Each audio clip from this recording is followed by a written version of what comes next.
First of all, I would like to express my gratitude to the Election Commission of Sri Lanka for inviting us to observe this presidential election and for the welcome and assistance extended by staff around the country to our long-term and short-term observers. We are very grateful as everything went very well in this domain.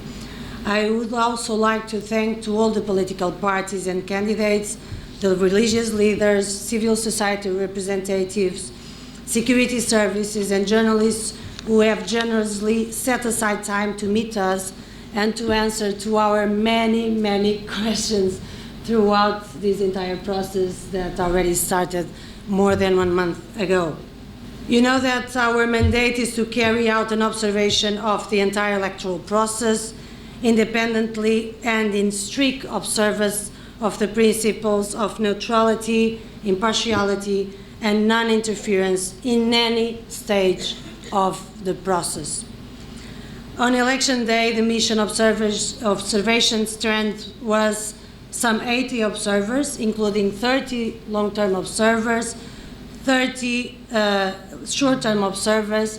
As you know, the long-term observers were in the country for more than 1 month in the election day. And we had also 5-person delegation of members of the European Parliament, whose head of delegation is my dear friend and colleague, Isabel Santos, and she will have the opportunity then to address you as well. On the election day and directly after, we observed voting in 329 polling stations across the country and more than 25 counting centers. First observation is that a largely violence-free electoral process was well managed by the election administration. Secondly, a peaceful campaign on the ground contrasted with divisive rhetoric, hate speech, and disinformation in traditional and social media.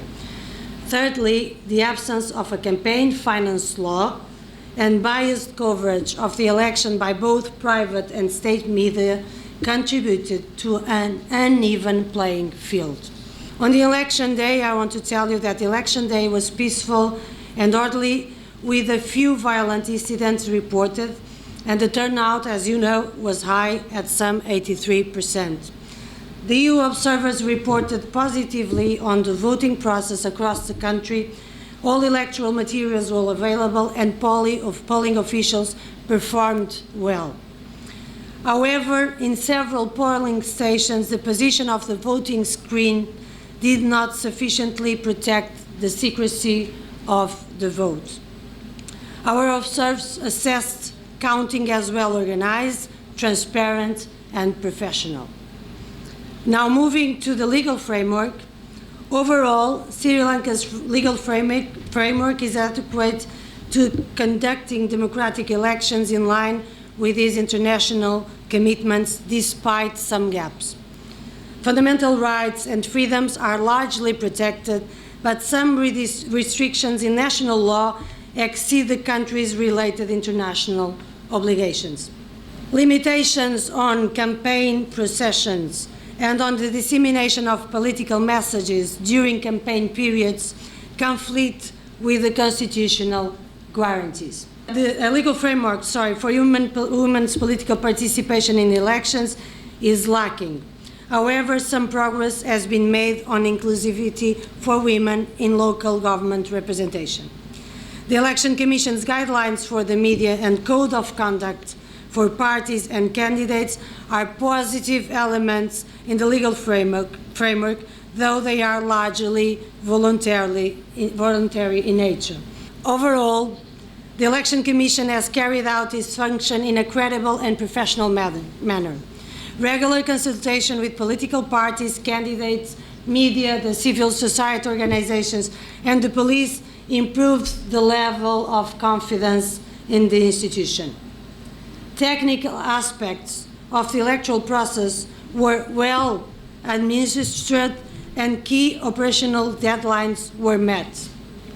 The electoral administration at district level was well organized and enjoyed general trust among stakeholders.